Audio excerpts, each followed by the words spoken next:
Hello everyone, I'm NTom64, and welcome to the HellfireComms Halloween playthrough for 2025. This is Resident Evil Survivor. It beat Resident Evil 7 by about 17 years or so to be the first-person game of the franchise. And just as is kind of tradition now for HFC, I've brought along the Gaming Brit, who actually recorded the game for us to, help discuss what makes it such an important title for the franchise. Go ahead, Brit. Yeah, it's funny. Last time I was here, we did Silent Hill. So I really wanted to be able to come here today and say, last time we did the most sophisticated horror game of 99. And this time we're going to do the least sophisticated horror game of 99.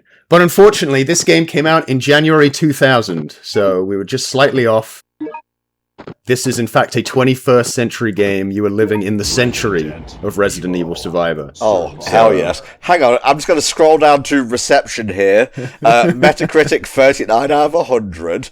Edge gave it a 5 out of 10, so you know it's bad. IGN gave it 4 out of 10. Yeah, I think if you were, back in the olden days, online, people would talk about this game as if it was the worst game ever made. It was in, top 10 lists of, worst games of all time. Yeah. I'm not going to say that it's really good or anything, but there are a few reasons why the critical consensus ended up being as bad as it ended up being. Was it because the game was bad? Well, the game isn't great, yeah. but it's also because this is essentially a light gun game. It's a 90-minute game that you're supposed to play through with a light gun. So it's sort of very basic. Shoot the zombies, go through kind of linear levels, But the problem is, in North America, they took out the light gun support. Huh. So, a lot of the critical assessment of this game came from Americans who were just baffled by the game and why it was this weird, horrible, simplistic FPS. Oh, he's falling! Oh! God, do you think he's alright?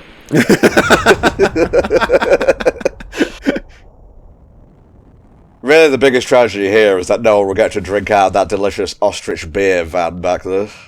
A lot of great brands, actually, in this town that we'll come to see coming up. So, is this Raccoon City, or are we elsewhere? No, we're on Sheena Island. That name rings a bell, actually.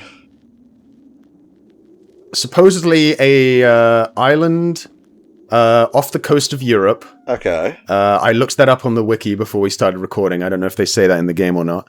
But it is basically Umbrella have some bullshit going on here. Oh, it's like the Jurassic Park franchise where you think they're done, but no, there was another island behind the island. Yeah, there's another island behind the island. He said it. He said I must survive. Well, this is a real Resident Evil game. What did you expect? I don't know what I expected, bro. Where am I? Oh. Funnily enough, Sheena Island does get mentioned at the start of Resident Evil 0. Okay, that might be where I'm remembering it from, because I used to follow, Resident Evil religiously in, gaming guides and whatnot. Yeah, this is which is the only reference, I think, to this game in any of the other games is at the start of Resident Evil 0. Okay. So, it wasn't completely pushed under the rug. They're supposedly working on a remake of 0 right now, aren't they? I'm sure they'll remake all of them, given enough time. Oh, right, yeah, I forgot. Brit does not go on social media. Barely. Barely. Maybe they'll even remake this one. I actually, a few years ago played a fan mod which tried to convert this game to the classic fixed camera angle style. It only did the first half an hour of the game. Right. It was kind of a novelty, but kind of cool. And kind of more playable in many ways. That's the important part of the mod, yes. The way you're supposed to play this game in the Japanese and PAL version is you hold the DualShock in your left hand and to move, and point with the light gun. Oh, gosh. Kind of a bit like a Wii FPS, like with Nunchuck and Wiimote almost. Well, we had the Wii Zapper that had space for an analog stick. Yeah. But when you're playing, and this is, by the way, the NTSC version of the game, when you're playing with just a controller, it's more like you walk around, you hold a button to bring the cursor up, and then you drag it horribly across the screen, and it doesn't feel great. Doesn't look it, I'm going to be perfectly honest with you. You can also hit L1, and that will lock you on to enemies or important targets. Okay. Now, I didn't thoroughly test it. You can see I'm pressing it here, and it will switch me towards doors I can go in. I didn't test it thoroughly, but in my experience, it can kind of get confused. Like, if you're in the middle of combat and you want to lock onto a zombie, I felt like sometimes it would lock onto a door instead, which wasn't ideal. That's one of my least favourite things in gaming. So what you actually saw back there, believe it or not, was me making a story decision. Depending on the door you go through there, you enter a different level. Which is, again, very light gun-esque, right? You pick your route. Yeah, for sure. So I went into the cinema here. I'm holding my arms up. And we might even get to see a film in a few seconds. God, they sure as hell made enough Resident Evil movies. Yeah. Well, 10th time's the charm, right? Yeah, but this one, it's not going to be like the games. Don't worry about it. It's not going to be like the games. So the way the gun works is kind of weird. Your handgun has infinite bullets. Makes sense. A few games do that. I think it definitely is one of those things where, like, this game was never going to be anyone's favorite game. It's like a 5 out of 10 at best.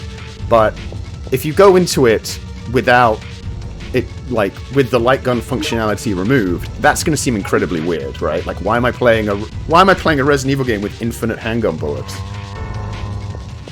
And it's so weird because there's no way to manually reload while in gameplay. So sometimes you'll just see me, like, unload the rest of the clip into nothing. Take that, wall. Now, I think, and I can't remember, but my assumption is, because I haven't played this with the light gun in a long time, but I think if you play with the light gun, it probably has the thing all light gun games do, where you point off screen to reload. Oh, yes, like in Time Crisis. But I don't think they actually integrated that into the normal controls, so... Oh. Yo, Umbrella branded big screen TV. I was about to say. Welcome to Umbrella Cinema. An old movie screen is hung here. Such a delightful screening experience in there. They really should have had just some zombies, like, chilling there. Yeah. Watching the movie, sat down. It's sort of a commentary on society and how it's hypnotized by the media. I wouldn't go that far. I just wanted some flavour, Okay, this is classic Resident Evil. That's also the problem with this game, right? Like, okay, let's say you are playing it as a light gun game with the light gun. Light gun games typically don't have ominous loading doors. So it's a bit of an awkward mix of stuff. They typically have stuff racing towards you. Oh. We have confirmed there are no zombies in this room. And that built up to absolutely nothing. Thank you, Resident Evil Survivor. That is one hell of a projector, though. Goddamn. Oh my god, it's floating. It's a ghost. This memo here is just a recap of the first 3 games. Okay. Again, light gun games typically don't have huge memos to read mid, yes. Lore, no. They usually tell you to suffer like G did, and that's about it. Exactly. And, what's crazy is that the memos in this game are longer than the ones in the actual Resident Evil games. Like, these are some big-ass memos. They've gotta pad the game out somewhere, I guess. I think they learned their lesson because, as we know, they did return to the Resident Evil light gun concept with the Chronicles games, right? On the Oh, Wii. right. I have not thought about Resident Evil Chronicles in years. I'm pretty sure in those games, from what I remember, you do pick up memos in the levels, but you read them in the menu after you've beaten the levels, which makes a lot more sense than stopping you mid-action like this game does. This series actually has 3 sequels. We have Survivor 2, Code Veronica, which was on the PS2 in 2002. We have Dino Stalker, which is a spin-off of Dino Crisis. And we have a 4th game, Resident Evil Dead Aim. That's typically the one I think of when I think of, like, first-person Resident Evil games.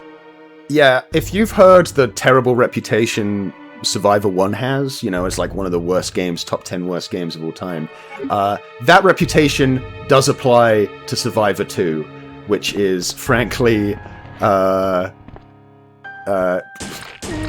think probably one of the shoddiest commercial releases Capcom have done, and they didn't release it in North America at all. Oh... It's very janky. It's a weird remake of Code Veronica, but you kind of do these kind of challenge mission levels, and it just feels awful. God, like they gave it to us. It came out of Europe. I'm looking at the box art now. I just put it in Discord. That's how I feel reading this wiki entry. Yeah. You're gonna... Yeah, it's funny that the Survivor 2 box art has a zombie with Jill in the zombie's eyes, and then the original Code Veronica box art has... sorry, not Jill, Claire.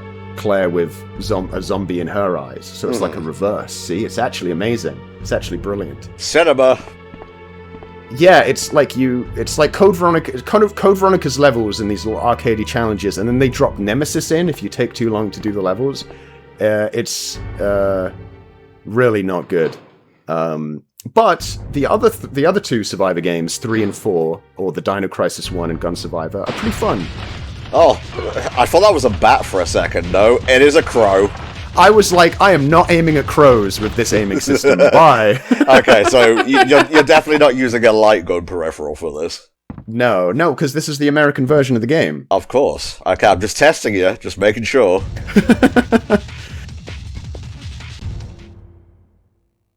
The Gun Survivor 3 and 4, those games are for PS2, so you can use the GunCon 2, which is a really cool light gun because it has a D-pad on it, so you can move and shoot just with one hand. Ooh, saucy. Ooh, look at this. We're really inside somebody there. I didn't put that together. Thank you for making the joke an actual joke. Alright, now I have no idea why turning this movie on leaves a key down here. I don't know why that happens at all, but now we can leave the cinema. Thank you. I gotta say, the music when we get out of here is insane. Yeah, it's very intense. I was actually looking up the composer here, Shiro Komoto. They are only credited for this game. Well, look, if you hit a home run on the first try, why bother coming back? Yeah.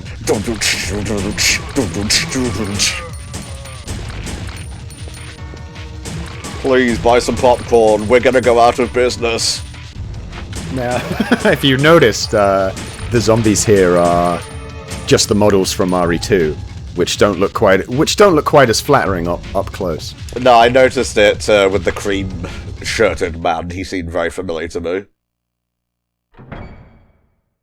Now, depending on the route you pick through the game, you actually do get slightly different outcomes. Ooh. I'm not entirely familiar with every option, but I do try and aim for a specific thing to happen, so we'll get to see that as we go along. You always bring the goods to this channel, Brit. I'm trying to give you the most canon playthrough possible here. Thank you. You'll see here I have a horrible time trying to fight these dogs, and I think I eventually may just give up entirely, so... I mean, you would, wouldn't you? Let's be honest. If this was me trying to fight a dog, I'd be like, fuck this, Emma. I think, okay, maybe I got one of them. You go, oh! Ugh. This is great gameplay. I'm glad you gave it to me unedited and raw. It's alright, it's dead. Leave it alone.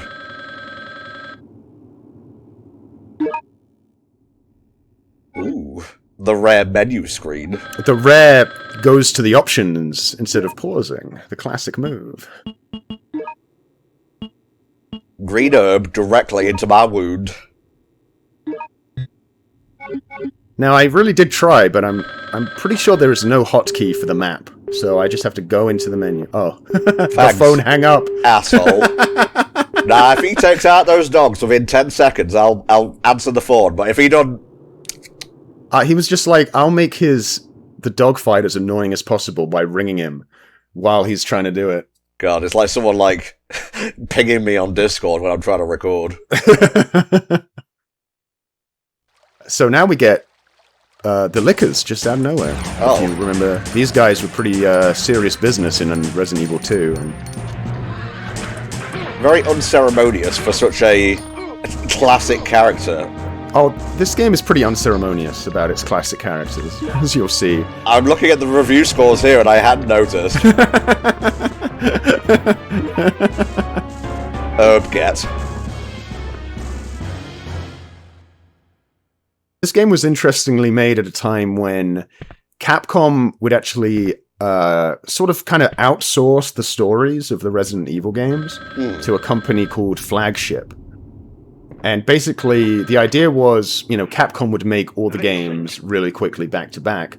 And these guys would handle, like, the overall story for all the games. So they would all be... no. Yeah, so they'd all be consistent, you know, quote unquote. Am I Vincent? This was the case all the way up to Resident Evil 0, basically. A murderer. Oh, a murderer? A murderer? What are you talking about? Answer me. Who did I kill? Oh, thanks. Real helpful phone. Are you compelled by the mystery? I'd be compelled more if the game had subtitles. Well... yeah. I realise I'm asking for a lot here. So yeah, this was part of the Resident Evil content blitz of the late 90s.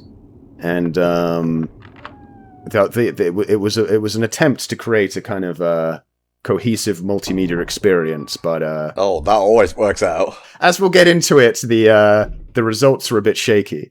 Oh. I won't allow you to escape. You will face the dogs. You will battle the Lickers. This is funny. This is the room we're recording from too. Such a bitch getting in and out of this room every time, but god damn it, it keeps COVID out. Just not the T-virus. Yeah, that's the irony to the whole thing. No. The cleaners have already arrived. Oh, that's the guy who fell from the They must helicopter. want this mess taken care of. It's all coming together. You're right, Brit, I am compelled. Okay, so we actually just did another choice there. We had 3 buildings, I think, to go into, or maybe it was 2. But I chose the hospital, which is supposed to have an effect on what happens near the end. I don't like the use of the word supposed. Well, I haven't tested all the outcomes myself. I mean, you can read it, you can read about it and look it up, and people will say, oh, you do this, you do that, but I don't like to say for definite unless I've tested it all out myself. You could go and get FAQs and then have a warm milk and go to bed early. Probably have a better time. One thing that happens a lot in this game, I don't know if it happens here, but you'll walk into a room and there'll be a bunch of zombies in front of you, and then there'll just be one zombie, like, to the right off camera that's, like, way closer to you than all the other zombies. That's the surprise zombie, yeah. Now, I don't want to shock you too much here, but Oh, it might, maybe even in this room it happens. I don't want to shock you too much here, but Umbrella were actually up to some dodgy things in this hospital. hold the phone. Fight some dogs and hold the phone. You're telling me, Umbrella, those ne'er-do-wells are up to their old tricks again? Yeah. And these were some really old tricks. Really? I feel like I'm aging just as, the seconds tick by on the video. The level design is very simple. Basically, there'll be 2 doors, and then one door has the key to the other door, and that's... Even you can't sell this as an interactive experience. Chap, I wanted to play Grim Fandango for Halloween, but no, that's too long, so have this shit instead. Yeah, but if we play something like that, our comedic chops will be upstaged. That's fair. Tim Schafer, love him or hate him, at his peak, he was untouchable in that regard. Exactly. We don't want to go up against 90s Tim Schafer. We want to go up against this. Yeah. I love punching down when it comes to video games. Take that, zombie man. I think he's dead. Something that's very funny about this game in comparison to other Resident Evil games is that, we do eventually pick up other weapons that have ammo, but when you fight zombies in this game, it's always kind of a relief, because all you have to do is back up and unload infinite handgun bullets into them. Stronger enemies require stronger, scarce ammo later on. But that's just such a contrast with the Resident Evil games, where, 2 or 3 zombies is usually a big pain in the ass. And here it's just like, it's a break. I remember when someone gifted me the remake of the first one for GameCube for, Christmas or something. I was like, I didn't realise we were doing Secret Santa, but thank you, I will take a free game. And I was surprised by how fast I ran out of ammo. Yeah, that game is probably the most brutal in terms of, if you run into just 3 zombies, that will, that's it. You're out of stuff. Thank you, floating patience chart. Oh, here we go. This is some tragic backstory here of the people who are used as experiments. I see. Is this sort of like the itchy tasty of the game? I don't think this game has an itchy tasty. Fair enough. It's not as concise as that, to have a line as simple as that. It's more like, here's an entire person's medical documentation. Removed. Worthless as a product. That's the same stamp they used when they took the light gun out of the American version. Ooh, 10 milligrams in soup for breakfast every day. Can't think of a sadder breakfast than soup. Maybe, butterless bread. Of course, you'd have to turn our playthrough into a breakfast tier list. It's such a you thing. Oh, of course. Well, if the game isn't going to provide, the thrills and spills I expect from Resident Evil, I have to provide it. Look, there's going to be some thrills and spills, okay? This game isn't that inert,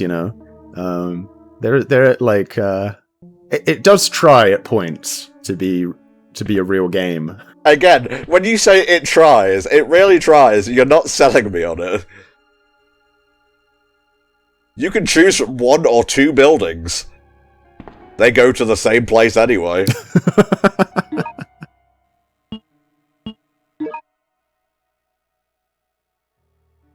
Oh, we've got 5 rooms to check. This is real gaming now. Holy shit, I take it all back. I'm never more sarcastic than when I record with you, Brit. I know, I have that effect on people. I don't know why. It's just natural British banter coming out. Yeah. Too much. There's too much in one room with us both. Yeah, you see, there you go. That kind of alarmed me. It didn't exactly startle me.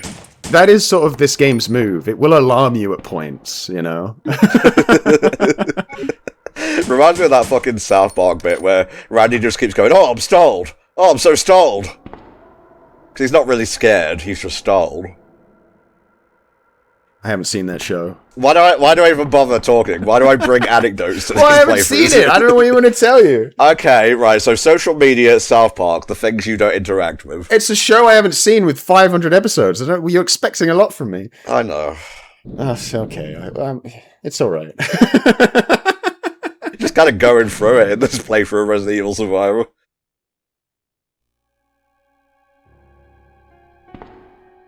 Basically, they at the time they outsourced much of the story, And you had these guys, they were basically penning or writing the scenario for RE3, Code Veronica, Resident Evil 0 all at once. Okay.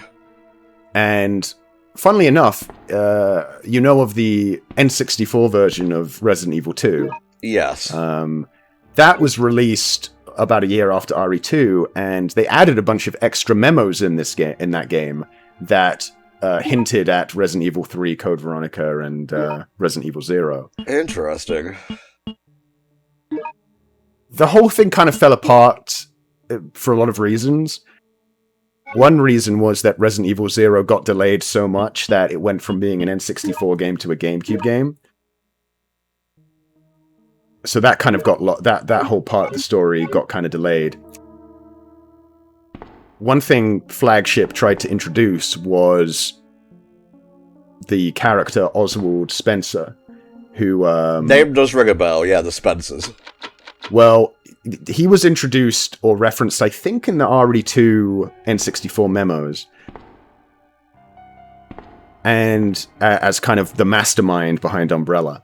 And in the remake of RE1, they start referring to the mansion as the Spencer Mansion. What a mansion! What a Spencer mansion! I thought it belonged to Wade, but apparently it belonged to Spencer. Basically, as you know, RE4 also went through a lot of iterations. Oh, did it ever? And the original plan before the version we got was that RE4 was going to be about this guy Spencer, this big evil villain. And the development of that game got so drawn out that the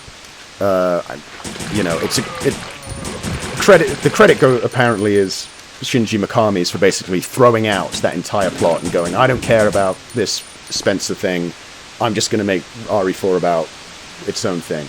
And that's kind of when the Flagship saga kind of ended, when he just kind of threw it out. And he was really hankering for a holiday to Spain, and it just kind of snowballed from there. And so the Spencer stuff didn't get wrapped up until RE5, which was a long time after the whole idea had even been introduced. Mm-hmm.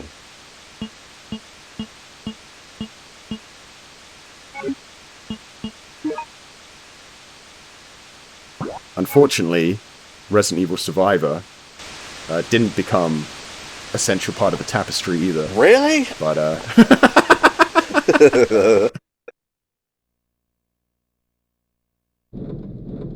Could you open a door any slower? Maybe it's stuck. Give him a break. No, I don't think I will.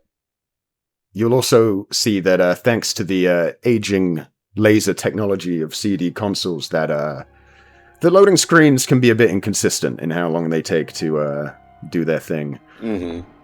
Oh, just as a forewarning, chat, in maybe like a part or two's time, you may see cutscenes spliced in with like maybe different aspect ratios or whatever.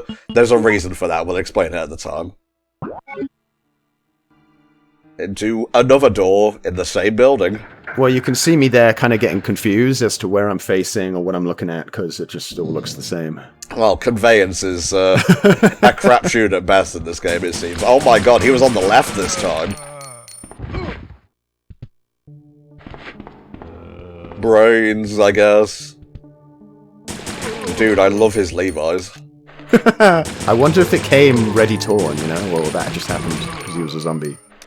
Maybe when you're a zombie, all your clothes just rip stylishly. Yeah, maybe. I don't know, okay. There's no need to humour me, that was a bad attempt.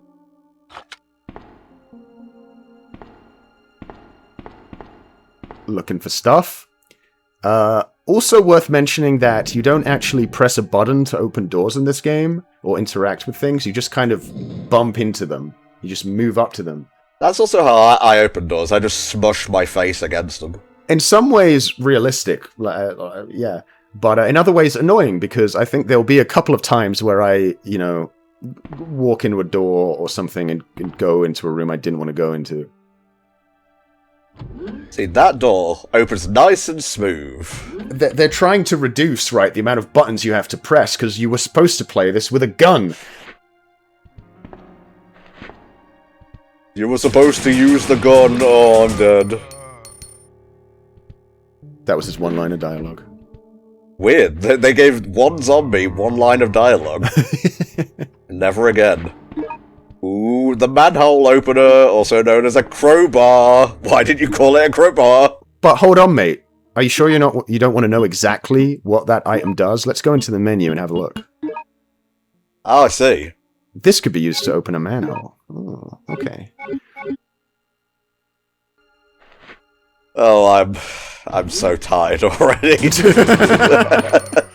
What's that? 3 more parts to go? Don't mind if I do. This is the shortest game we could have picked. I know.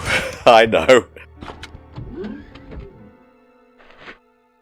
I'm just joshing. I'm having fun, by the way. I enjoy hanging out with Brit for these Halloween playthroughs.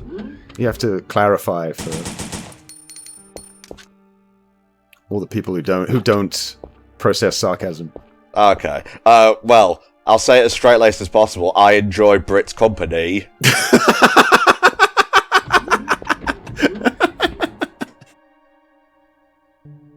Me too. Same.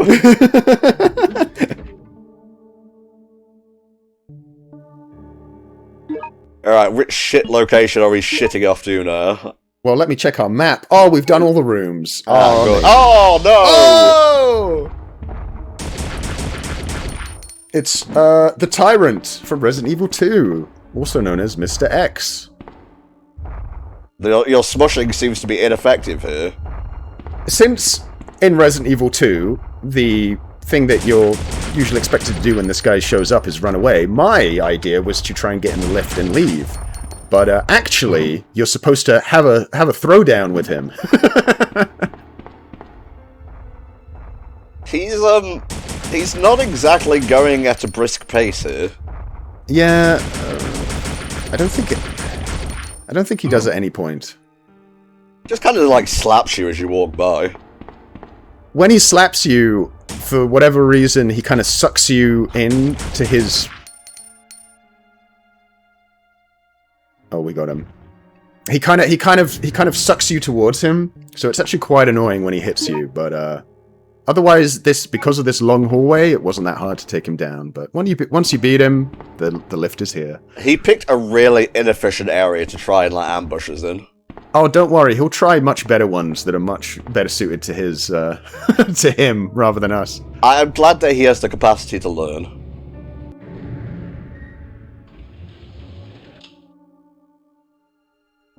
It is implied that we travelled in an elevator. Oh my god, put on some clothes, man. Ah! Oh! Fuck this. I immediately get poisoned and stun-locked by this giant spider. And then I go into the menu to use a blue herb to cure myself, but then I realize, why not leave and then cure my poison? Ah, yes. Rather than get poisoned again immediately after using it. Delightfully devilish, Seymour. Yeah. Whoa, is that a manhole? Do you have any idea how we could open that? Oh my god, perhaps with the manhole opener. Nothing gets past you, even with these very hard puzzle games. 17 plus years and I'm still going strong. I mean, we could have done Grim Fandango, but I don't know if the puzzles in that game are quite as intellectually stimulating as the ones here. Yeah, they don't have manhole openers in Grim Fandango, alright? Oh, it's got to be throwing it back in my face that we could have been playing something better right now. Ladder.jpg. Yeah, that's the sound the ladder makes. It's like the slowness of the transition scenes just does not match the hectic nature of the actual gameplay in this one. No, not at all.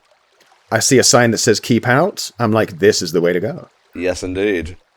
Keep out, but also it's sort of like leading us to it. Like, our eye line is drawn to the paint. And also I'm like, I don't want to go down this long-ass hallway. So I'm going to go. Door it is.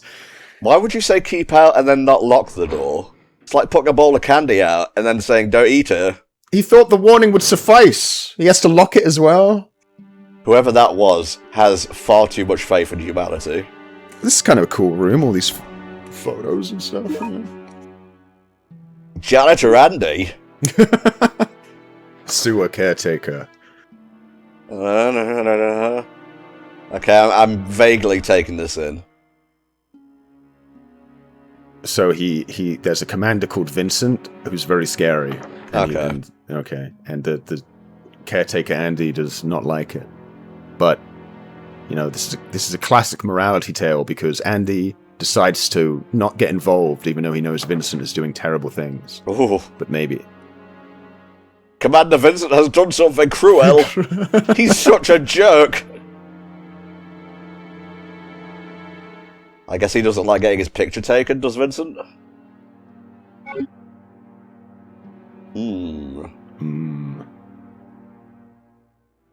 A picture. Yeah? Oh! No, It's this is me. us! I am Vincent. It was all my fault. Huh? Who are you? Wait. Please don't kill me. This is an NPC from a Tony Hawk I game. didn't know anything I'm here to about audition you. for the main character in the Stop. 80s surfer movie. Wow, he kind of left without opening the door. So we're Vincent. That means literally nothing to me because I just learned who Vincent was. But Vincent is an evil commander who's done horrible things. And maybe Andy the caretaker got his comeuppance for turning a blind eye to all these experiments. Oh! What will happen next time? Door open, please. This is why that kid didn't do it for us. He knew it was a pain in the ass to get this one open. Oh my god, you weren't kidding.